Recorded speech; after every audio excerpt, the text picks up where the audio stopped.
All right, we are live. Hello, everyone, and welcome to Talking About Survivor. I am Christiana Ellis, and I've got a sore throat. And I am Mike Mateen, and I do not. Well, that's good. You know, it's always good to have a backup. No, that doesn't work, does it?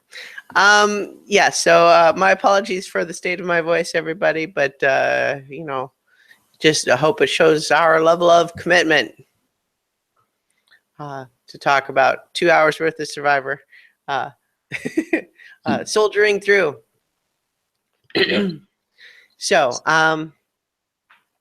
So we have 2 hours to talk through, but I think given that and also the state of my voice, maybe let's not have a 2-hour episode. No, that would be ideal. Yeah. So let's just, do you want to just start at the beginning, or what are your general impressions? We can think of the two as a big thing, I guess. Yeah, I mean, my general impressions were that it was interesting, an interesting episode, but nothing like, oh my gosh, we have to talk about that. You know, it was fairly standard eliminations, while, maybe not people that I necessarily wanted. It was kind of what it all just kind of made sense. Like it was a good decision, from their perspective as to what they were trying to do. I think there's some things to discuss, particularly in how they're kind of maneuvering.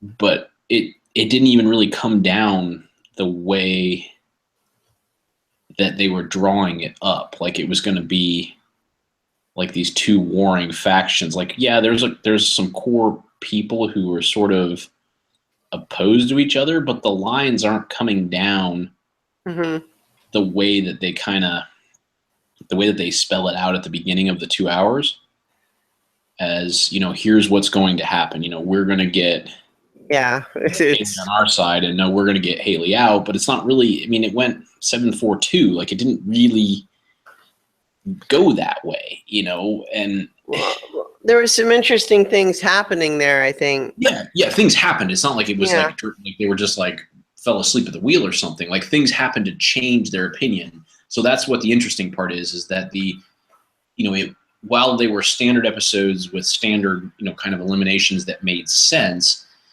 they weren't boring in the sense that like, oh, here's what's going to happen from the beginning, and it either does or doesn't happen one way or the other. It happened a very different way.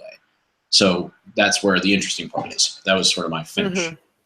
Yeah. I think I'll kind of echo what you were saying in the sense that these episodes were fine and plenty of interesting stuff happened, but there are certainly more normal episodes compared to some of the craziness that's gone on this season so far. Yeah.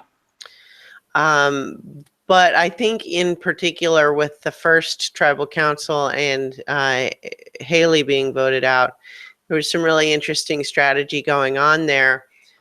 In particular, Cirie managing to find a way to save Michaela while at the same time that she actually votes for Michaela. And Cirie. Michaela doesn't vote. So basically she managed to get the person she wanted out without either her or the person she was saving having to vote for that person. Yes. And in fact, specifically planning that they would not in order to cover the tracks, which is pretty cool. Yeah, the way that she insulated herself from this, you always, and it's the same thing, like you forget how impressive she is until you watch her play again. Yeah. And then you realize that's part of what makes her so impressive is that everyone sort of underestimates. Like we know that she's good, and I'm underestimating her because she just kind of she's been back. Yeah, she's been playing a low key game so far this season. Yeah, she doesn't really put herself in a lot of the things that are going to make a lot of screen time. So she's not in a lot of the arguments and the blow-ups and the crazy talk. Like, she's around, she's there, she's a part of it. She's not excluded, but she's not making a huge deal either. And you know, and the way that she kind of let this happen, where it was her idea, but it kind of felt like it was Michaela's idea to save herself. Not that Michaela would need something, but like, she didn't make it sound like she went seeking this. Like, it sort of developed from Michaela wanting to rally, you know, behind her being like the other black woman, Black American woman. I guess that was she kept mentioning that, like, I guess to distinguish that. But it was weird because I noticed that Suri never really kind of went into that with that connection. Like, she acknowledged that Michaela was making that connection, but she herself never said that. And it's almost like because she didn't want to attach herself, like when you talk about like taking things out of the game, like if she culturally attaches herself as a mentor to Michaela because of their, you know, similar like background and race and things like that, and with being women, that then there's almost like it makes it harder in the future to like cut her loose if she needs to. So she kind of like acknowledges that Michaela is feeling that, you know, does the things that someone would do who would also be in that, feeling that mentorship situation, but never actually like calls it to attention, which I thought was kind of an odd.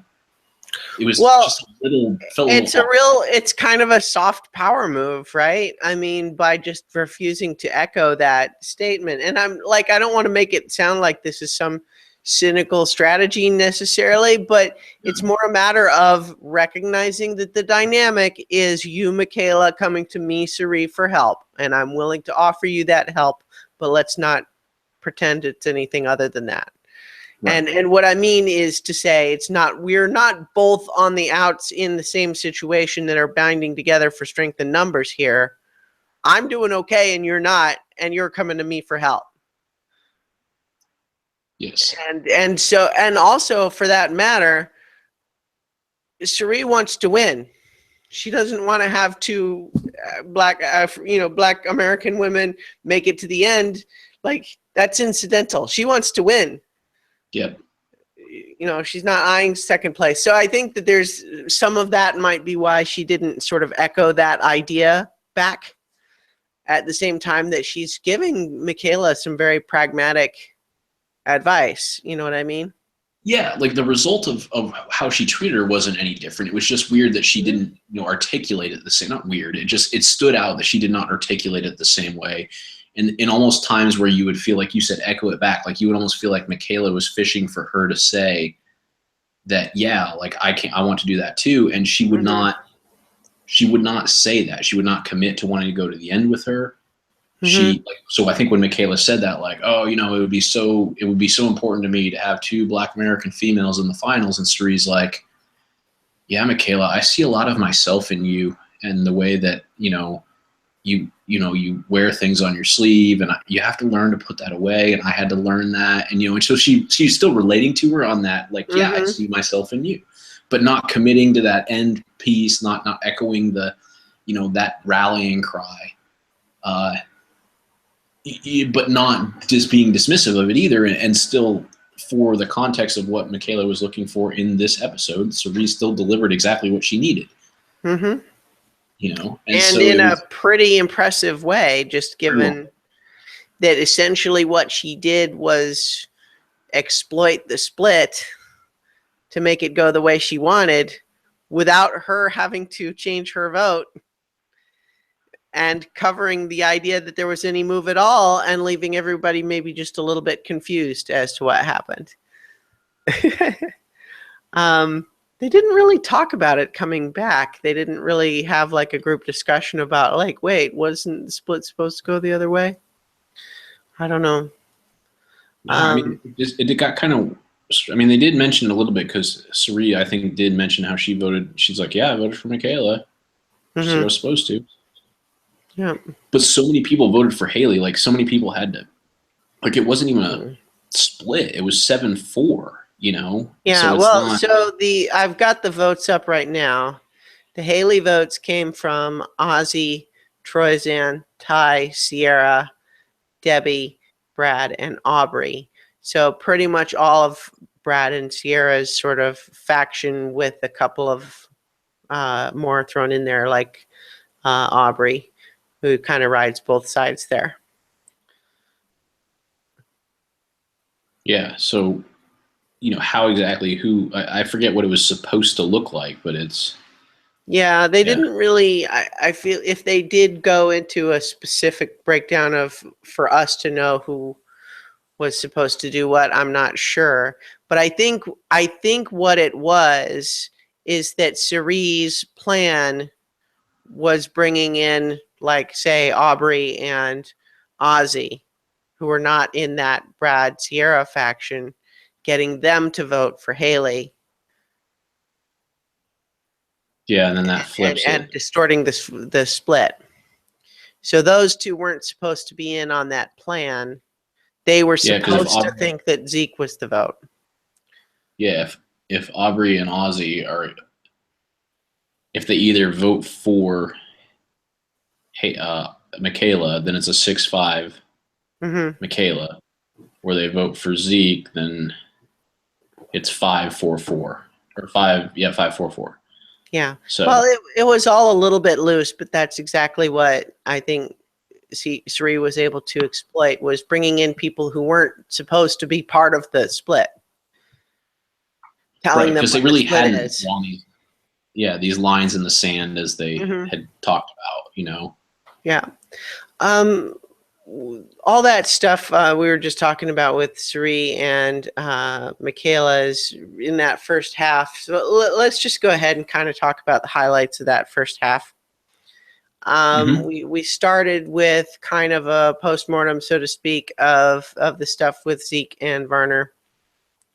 And, like with Sarah, like, I feel like it's not that she's insincere, but I think she was giving into a not great instinct, which is to try to make it about herself. You know what I mean? Yeah. It's like, well, maybe you're willing to forgive Varner, but I'm not, and that sort of thing. Which, I don't want to give her too much grief over that. I just, when it seemed like she was holding on to it kind of even beyond what Zeke was saying. Yeah, and remember, this is a new thing for her too. Well, right, but that's, I guess, what I'm just saying is I don't want to give her too hard a time about it, as much as just to say that part of the next step of being an ally is not making it about yourself and how good an ally you are. Yeah. Which true. It's not a big deal. It's just food for further thought, right? It's not like they made a big deal about it in the episode anyway. I just kind of noticed.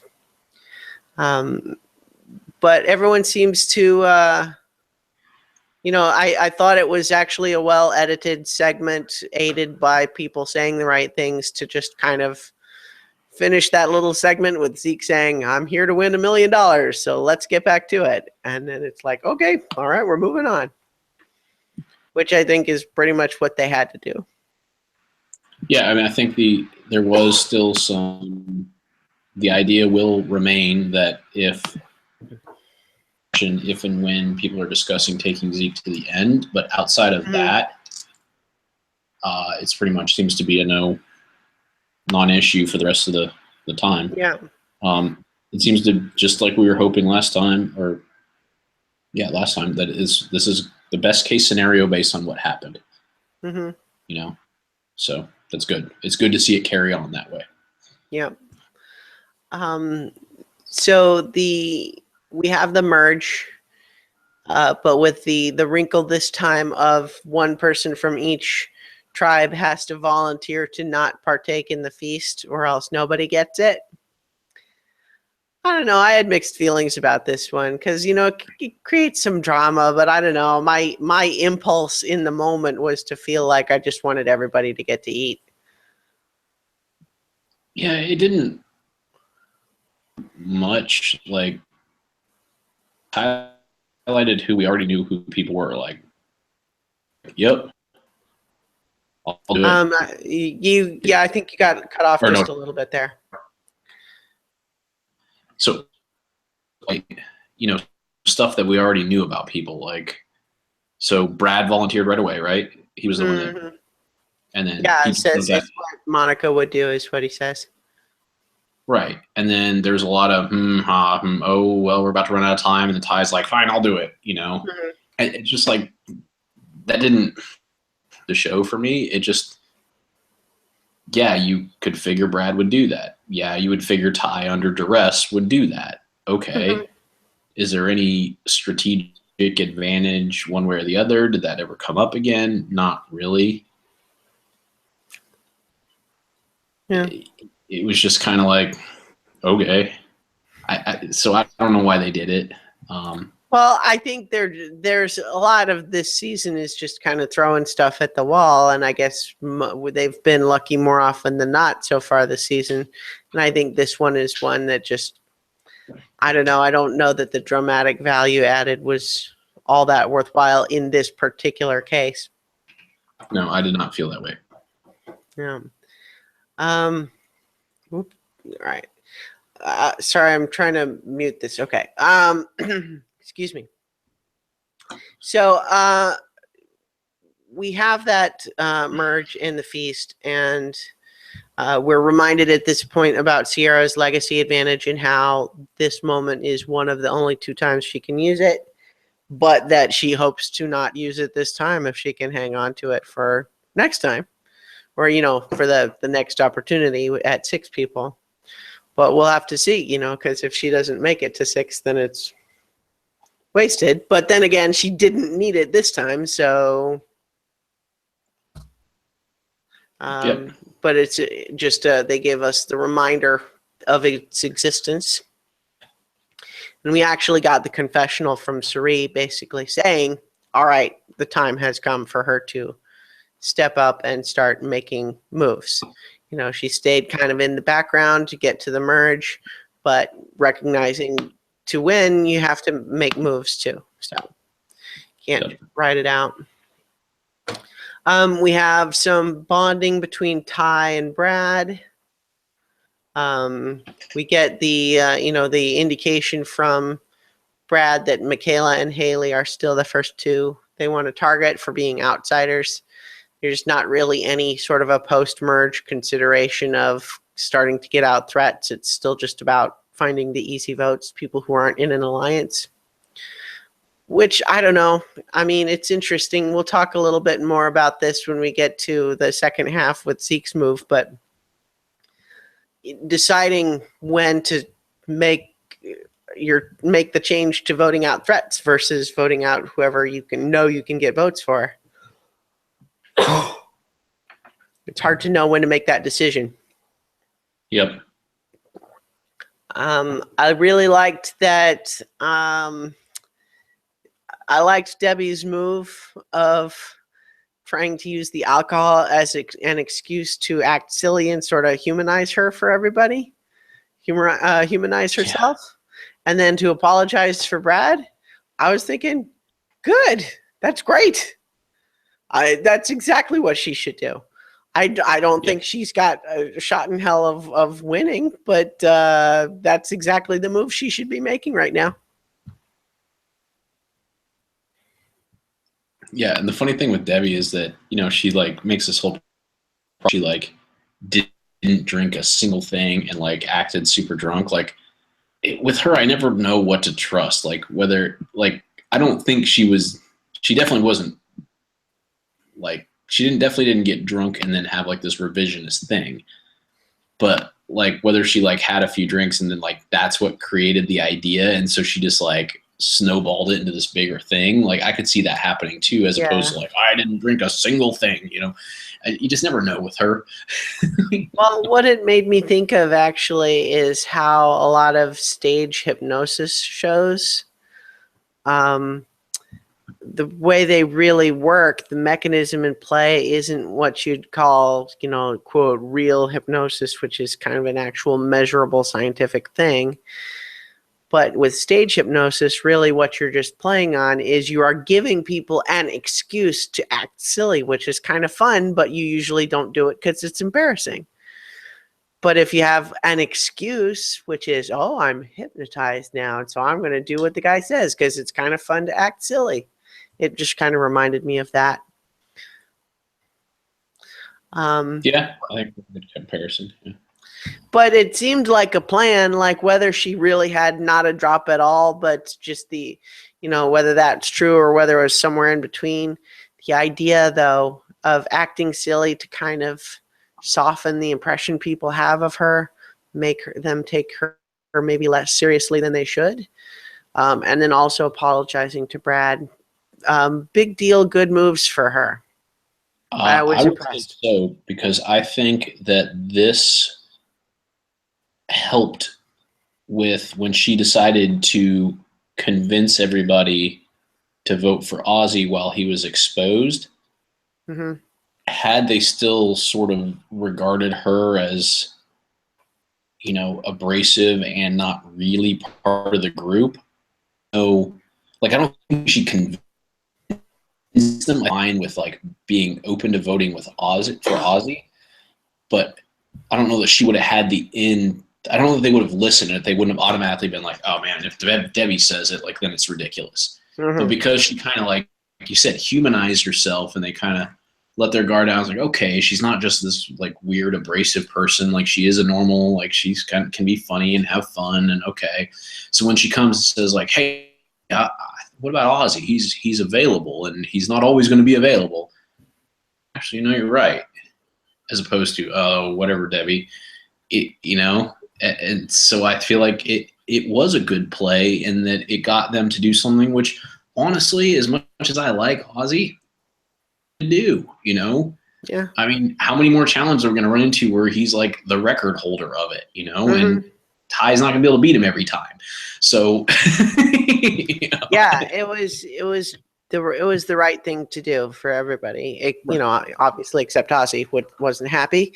Well, we'll have to talk more about Zeke too, because Ozzy kind of knew his fate. Obviously, he wanted other things to happen, but he knew by losing that he exposed himself, and it was especially by making such a big proclamation about it, and mm-hmm. It almost makes you more of a target when it's your own record, and you're going for your record, and everybody's pointing at how great you are at this one thing, and then when you fail, it's oh shit, he's that good at a lot of things. We should probably pay attention mm-hmm. to him.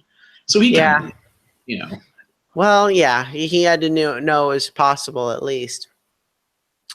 So at this point in the episode, though, it seems like everybody's pretty much, at least most people are on board with maybe it's going to be Michaela to go. Obviously, except Michaela, everyone else seems like they're more or less on board with that. Sierra is complaining a lot about how Michaela manages to sneak up on every single conversation, and we certainly do see that happen a lot in this episode. Although, the way Sierra says, every conversation that's being had is about you, and you're not there. All you have to do is walk up on a conversation. Yeah, exactly. Well, sorry, I talked over you. Yeah, no, but you're right, though. I mean, that's the thing, is that she's just walking up on people, and people are talking about her. She can't know they're talking about her. She is going around and making an effort to make sure she's talking to everybody. Right. And just it happens to be that all the groups happen to be talking about her. Yeah. Sorry, Sierra, that she's not being more cooperative in allowing you to talk about her behind her back. Now that said, I mean, I think even Sierra wouldn't have. She's complaining because she's frustrated, as opposed to because it's something you can really count as a flaw. Yeah. But so in any case, let's see. We talk about one of the things that struck me at this point in the episode, and in particular, kind of about Brad and Sierra, was that one of the risks of being kind of obviously on top, even if it's not about you being the target, the risk is that you start, it's not even what I mean like being in charge. I mean the idea of being part of a big alliance. You know what I mean? When the numbers are so extreme, the risk is if you feel like you're kind of running this big group, the risk is that people are going to tell you they're with you when they're really not, as opposed to each individual having to kind of suss out how they feel. When you have a crowd around you that are all saying, yes, we agree, it could actually be harder to tell when someone is just saying, yes, we agree, so that you don't look at them. Right. That's where Boston Rob was very good, is that, they would have these group agreements, but then he would then seek out each member of the group individually and have a conversation with them. Even float ideas of like, just to see where they were at, Your audio keeps breaking up a fair amount. I don't know if you've got anything else running. I don't think so. Well, we'll make do if not. But in any case, though, we have Brad and Sierra in particular in this episode talking about like she likes being in charge. There's a new sheriff in town and all. And it really plays into what Zeke does in the second half, which I kind of want to just go ahead and jump into now. Yep.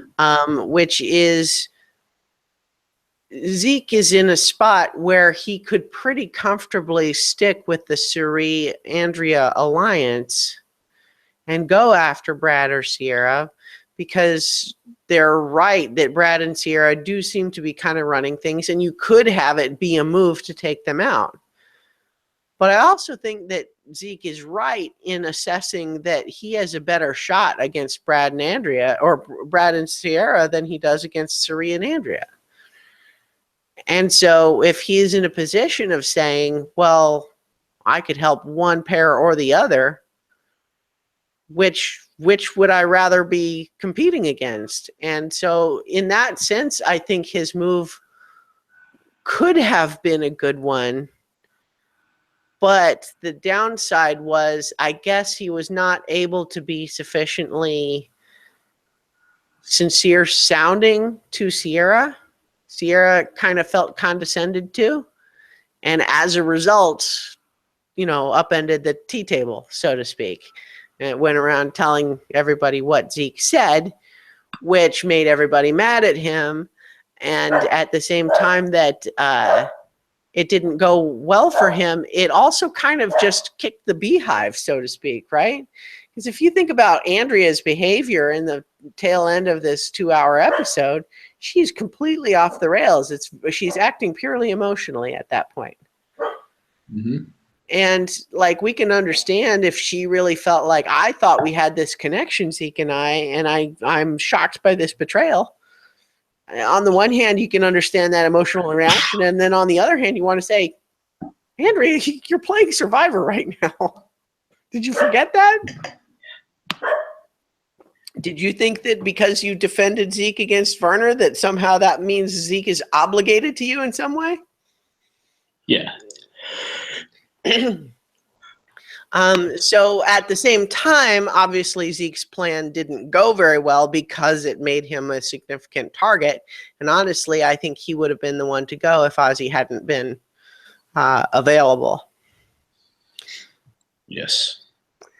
Which is obviously not great. And yet, he's there for another episode. So, it might be time to turn it around. He's a smart guy. But at the same time, I really thought it was interesting. He tells the confessional, you never know for sure when it's time to make a move, but if you're going to regret something, it's better to regret having made a move too early than to regret not having been able to make a move at all. And I think that's true. Yeah. Which is fair. Yeah. And I think in this case, it was potentially a good move, except that Sierra didn't believe him. because he was actually telling the truth to Sierra in saying, I'm going to help you against them. But Sierra didn't believe him. And so basically goes to tell on him, which blows everything else up. And so it's interesting to have, I don't know. It's hard to put yourself in Sierra's shoes in that moment, right? Because she has to go based on her gut feeling of like, can I trust this plan or am I being duped? Right? And so for her to make the decision that she can't trust Zeke and therefore blow up the plan, it's hard to know, like, would it have been better for her if she had believed him and had gone along with that plan? It might have been a different outcome, because even though this was the perfect opportunity to get rid of Ozzy for everybody else, Zeke might have argued against that if it wasn't his name on the chopping block. Yeah. Because, he's been going on about how he wanted to have Ozzy around as the shield, so to speak. And it kind of worked. It did work. Ozzy was there to shield him. Yeah. When he was going to be the one on the chopping block. So it worked. Now his shield has been utilized. Yes, it's gone. So it was an interesting move for Zeke to make. And I think it's hard to argue that it didn't go poorly. But that said, I don't know that it was a terrible move. I think it may have just faltered in execution, in the sense that he was unable to persuade Sierra that he was sincere. Yeah.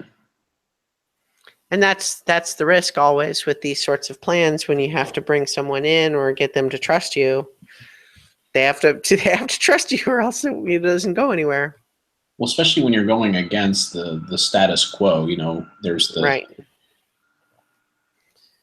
When we've already decided this. Like, this is what we're doing. Why you want to do something different? Yeah.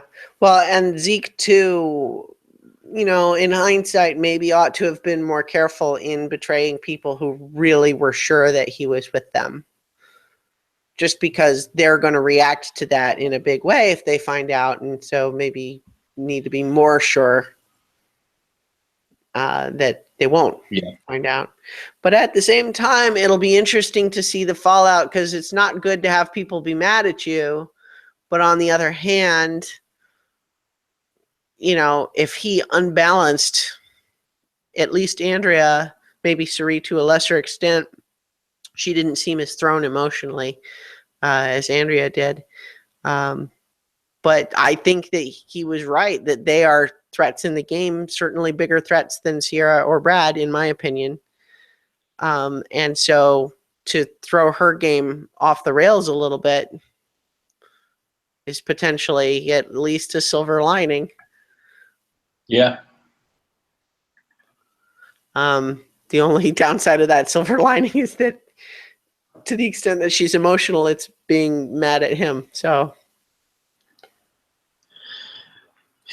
it's true. Also true. So it's kind of a mixed thing there. But let's see. I'm just looking back over at my notes, and if we were doing the full scene by scene, there's more stuff we could say in that first hour. We could talk about, what was the challenge? Andrea won the immunity challenge, the holding up the block. Yeah, on your toes. Yeah. And that was the one place where the people who volunteered not to eat came into play at least a little bit, because it came down to her and Ty at the very end, and Ty didn't eat at the feast. So who's to say he might not have been able to win if he, had had that meal in his belly. Hard to say. You never know after the fact. I mean, he certainly already did better than everybody but Andrea. Yeah. So, and then of course we had the immunity challenge in the second half was the one that they make a big deal about. Yep. Ozzy's done twice before and won both times.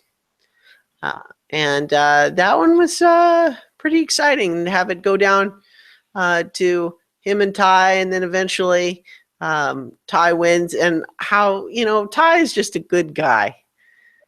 For him to immediately slide down and just kind of go right on over to Ozzy and give him a hug. He's like, you're a beast.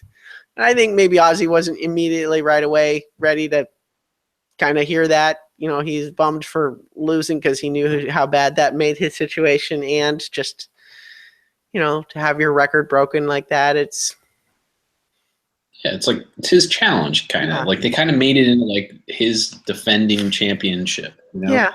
Mm-hmm.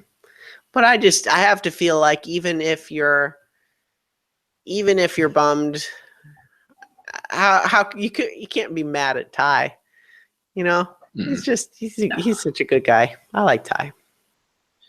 No, I don't think Ozzy ultimately is. But I agree. I think he just, there was a moment there where he was just kind of not responding to Ty's hug, just kind of still just laying there.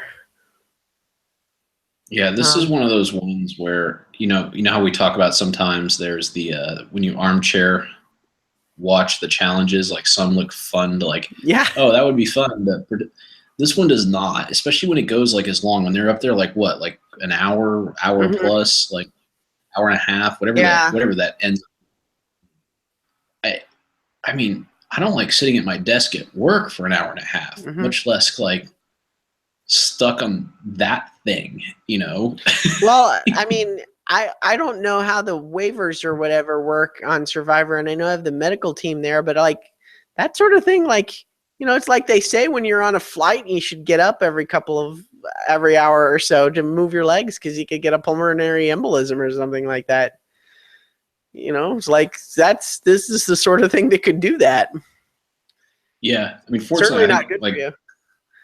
No, I mean, they do kind of stretch themselves out a little bit. And the other scary thing is like if you fail at the challenge high enough up, like you fall or scrape yourself, and like either one, like it's either really dangerous, like falling on the ground, which I think, I don't remember, it was Andrea or somebody who took Andrea kind of fell on her butt pretty hard. Yeah, like that's a pretty serious impact. And then somebody else, I think Debbie, like slid down it really fast and like scraped up her inside leg.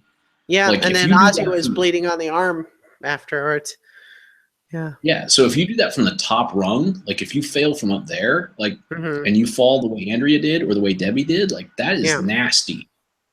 So yeah, there's just so many things about this that make me like not at all interested in participating in the challenge. Yeah.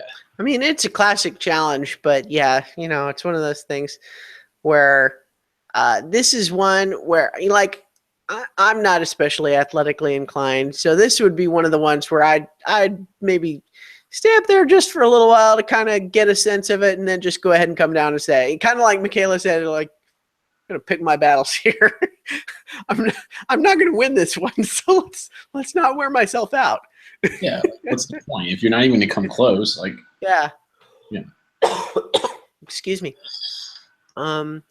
So yeah, that was it's a classic challenge, but yeah, I was gonna bring that up if you didn't, which is just some challenges seem like they would be fun to do and some really don't. But so as soon as Ozzy is not immune, that's, immediately he's on the menu. So we have the kind of it's made to look like it's going to be Ozzy versus Zeke going into the tribal council. And it's a little weird that they do spin it like it's Debbie who insists on voting Ozzy, or like brings it up and pushes for that idea when it really should have been on everybody's mind. And honestly, I think it's dumb that it wasn't more people voting for Ozzy. I just mean, it's kind of, I don't know what's going on there. There were some Well, I mean, crazy the other votes in this one. votes were for Zeke, which made sense. I mean, as you said, like, I mean, Zeke was another good target. It's not. I don't know. Yeah, you know, Sari voted for Sierra. she said something too about like that. It's just to keep things interesting or something like that. Yeah, like did she think like throwing her vote away like somehow like changed up how things were gonna go? Yeah. So my note here is we don't see Sari's vote, but she says it's to spice things up, and I think maybe that's because she knew that it was gonna be Ozzy to go and that they didn't need her number, which is actually kind of funny because Debbie actually used her extra vote in a vote where it was not only not necessary as things went out, but not even everybody who could have voted for Ozzy did. Like, you know, like we have Sari essentially throwing her vote away to cause drama. So I at the same time probably wasn't necessary for Debbie to use her extra vote there, but I suppose it's better than using it and still not having enough to get the person you wanted to go. Right. Well, and that goes back to we had the discussion, and then Dalton Ross asked Probst. Probst said he thought this was the most useless of the choices from Exile Island because of exactly this. Like, people are so cagey to begin with. Like, by the time you get to the point where you're actually going to use it, that you can never 100% know when it makes sense. Right. And so the likelihood that you're going to throw it away is super high. And plus the situations that would have to occur where it is actually the tipping point are so rare because people don't want to end up in that situation. Right. Especially in a season where they made the tie so much more hazardous. Right. Like, people are going to make sure they make a different plan than to be in a tie if everybody is pretty confident who's voting which way. Mm-hmm. So you can't really, like, unless you're trying to flip something and you tell somebody like, hey, we actually only need 2 of you because I'm actually 2. That's the only way you can use it, and that's so rare, Yeah. So, I mean, saving it until there's fewer people would probably increase the odds, but still. Yeah, I think that's what you have to do is you have to hold on to it till there's fewer people and you're in a position where you want to do something that is going to require you to motivate say you need 3 people to make it happen. Well, now you really only need 2. Mm-hmm. Like, that's the kind of situation where it works. So, yeah. And this wasn't even something like she could just play it in secret and let everyone know. Everyone knows now that she had it and used it for this. Right, and it's gone. So, yeah. So let's talk a little bit about Zeke voted for Aubrey, which definitely seems like maybe he just promised Ozzy. He wouldn't have wanted Ozzy to go, but he probably just sort of, the writing was surely on the wall, and so he didn't want to, wasn't going to vote for himself. But, was this just throwing his vote away, or? Yeah. That just seemed odd for him to throw it at her. Yeah. As opposed to like Andrea, who was already fired up at him, Yeah, that's why I kind of wish we had an answer for why that particular name. But so Ozzy naturally voted for Zeke. Michaela voted for Zeke, and so did Andrea and Aubrey. And so maybe Zeke voted for Aubrey as, I don't know, just feeling like he was, I don't know, he didn't seem extra mad at her or anything. Certainly, if any of that sort of alliance was, on board with that. Who knows? Yeah, there's so much that we don't know, and this is a really hard one to speculate just because of. Yeah. My guess is Zeke knew that Ozzy was likely to go and just maybe had promised Ozzy not to vote for him or something like that. But yeah, it was certainly not like Suri, who is just safe enough that she's able to just throw out an extra name for giggles. Yeah. But yeah, so Ozzy's a fun player to watch, so it's not, great to see him go necessarily, but he's such a threat. The others have, if they didn't vote him out, we would be yelling at everybody. Ozzy was vulnerable and you didn't take him out. Yeah. Yeah. But it's interesting. I take back some of what I just said, because I'm remembering after the votes were read, Ozzy turned to Zeke like he thought that maybe Zeke was responsible. And Zeke seemed like he kind of said, I don't know, man. So I don't know. Something was screwy there. Yeah. I feel like there might be some subplot to this that we didn't hear. Maybe we'll get some insight into that next week. I saw an interview with Probst where he said his favorite moment of the entire season happens in the next episode. Oh, really? Now that may just be like, well, this savvy marketer in the fact that, this was their lowest rated episode of the season so far. Mm. Well, yeah. So the controversy last week, was not great. It goes to, it's funny. It raises that age-old question of like, is bad publicity still good publicity? And I would argue not really. I don't think it is anymore. Maybe that was true once when there weren't 500 other things to choose from.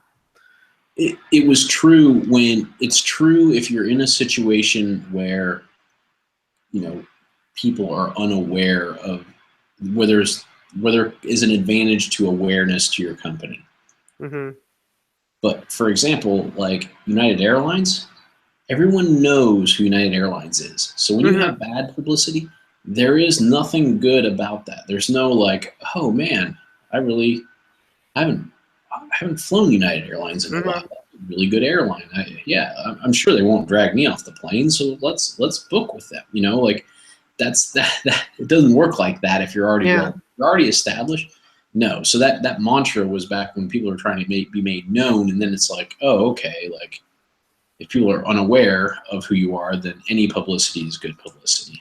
It just made me, sorry, didn't mean to talk over you, but no, I'm done. It just suddenly made me think of the Three Amigos. Infamous? Infamous? It's like more than famous.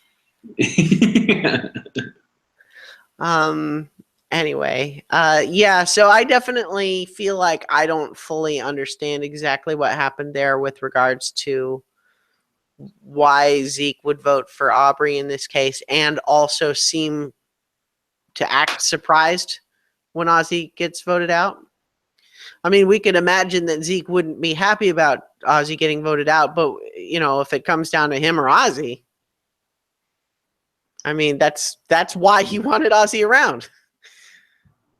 Right? I mean, that's the whole idea. Yeah, that was the whole point. Yep.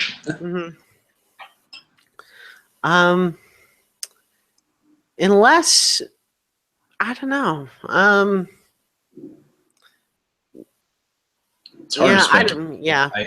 Hopefully we'll get some clarity about it next time. In any case, though, next time we do have discussion about Zeke being all shady.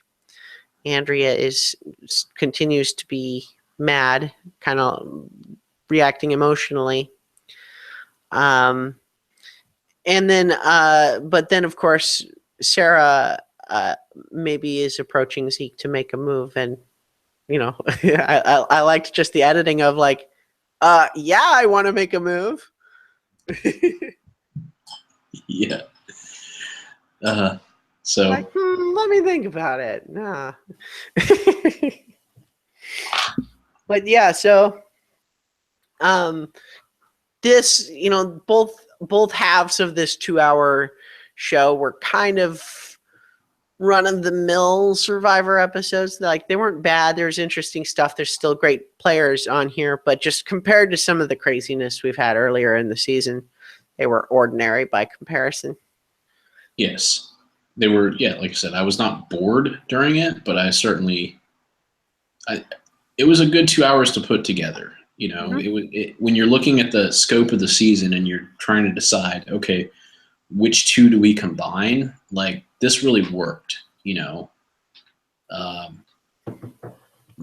So I am continue to be impressed with the way that they put these things together for the most part. So only 5 episodes left. Yeah, they just announced, to make like that when the finale for sure was going to be. So. Oh, okay. Well, and then we have now Ozzy and Haley as the first 2 members of our jury. Yes. So, we do have a position there. Maybe that's at least part of Zeke's vote there, is he can tell Ozzy, I didn't vote for you. So there are 8 jury slots left and 5 episodes. Is that right? Is that the right amount, or? Well, so we went from 12 to 11 when we voted out Ozzy, right? Mm-hmm. So if we go to 11 to 10, 10 to 9, 9 to 8, 8 to 7, and then 5 including the finale, or no? 5 including the finale. Okay, and then so usually we go to finale with 5, so there might, it sounds like there might be another double in there somewhere. Yeah. That seems tight. Because I mean, you have to assume they're going to a final 3, because there's just not. Well, I think the final 2 is just done, unless, of course, they've got some game changer in mind. But it doesn't make sense with this many people in that few episodes. I don't see a way they could even get to a final 2. So we have to assume that it's probably a final 3. Well, I mean, they would have to just change it up so dramatically. But what if they could, it's a final 4 now? That would be terrible. I know. I hope they don't do that, but who knows what they have planned? Because surely we have not seen the last of the game changer twists. Yeah, it just looks like there should be one more double elimination, I think. So whether it's another 2-hour episode or one of those ones where they kind of like go just sort of rapidly to immunity, we'll see. Or there could be a game changer twist. Yeah. Vote 2 people out right now. Yeah. Yeah, could be something like that. In any case, when that happens, we'll talk about it. Yep. And I will say right now, I generally like everybody that's left. I don't have strong feelings for Troyzan or Debbie in like a rooting for capacity. But almost everybody else, like I'm not saying that their game right now has led them to where they could win, but I am, as a person that I enjoy watching, I don't know of anybody else on there that I would be frustrated if they made it, if they played these next 5 episodes out in the way that got them to the end to win. I would be happy with pretty much any. And honestly, if Troyzan and Debbie managed to do something over the next 5 episodes that put them in a position to win, I could come around. So there's nobody in here where I'm just like, God, somebody on here sucks, and if they win, I'm going to be upset. Those are the same names I would have said. But you're also right. Like, I mean, Debbie surprised me this time, making the right moves in terms of extending an olive branch to Brad, which seems like it's been effective. She's back in the inner circle over there. So that's good. If she can keep playing like that, have to reassess. But otherwise, she would also be the person that I would say is she's just too weird.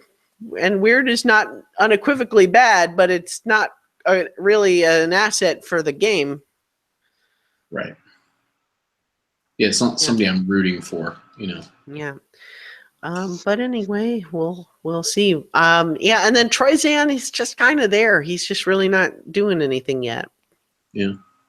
But then again, he we hadn't seen much from Cerise so far this season either until this last pair of episodes. So maybe No, he and just if I needs to make remember his correctly, move. that's part of what made Troy Zan a game changer is that he something happened where he went on like some streak of like doing something. I don't remember what it was, but yeah. Yeah, I'm not sure I remember, but let's see. You're Googling why is Troy Zan a game changer?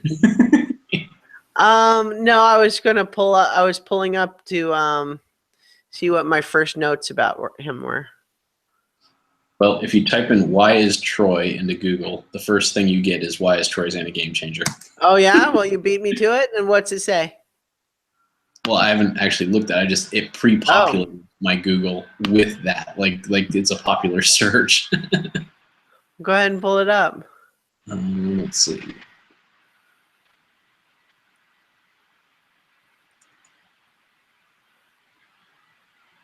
Yeah, my note from the first episode doesn't give a clue, but I do vaguely remember something like that. Yeah.